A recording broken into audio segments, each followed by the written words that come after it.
Hey friends, if you wish to install the SSH server on your Windows computer, then please watch this video. I will guide you through the process.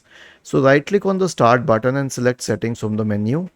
Go to the system tab on the list on the left hand side, and in the right pane scroll down to optional features. Okay, under optional features, you can check if you have any open SSH server. Now the open SSH client is not the server, so we will have to install it separately. Click on view features and you can scroll down or just search for SSH, or you can just scroll down and find the open SSH server. Select this and then click on next and then click on add. And this will start installing the server. Now obviously it is a heavy application, so it needs time. Okay, was this helpful?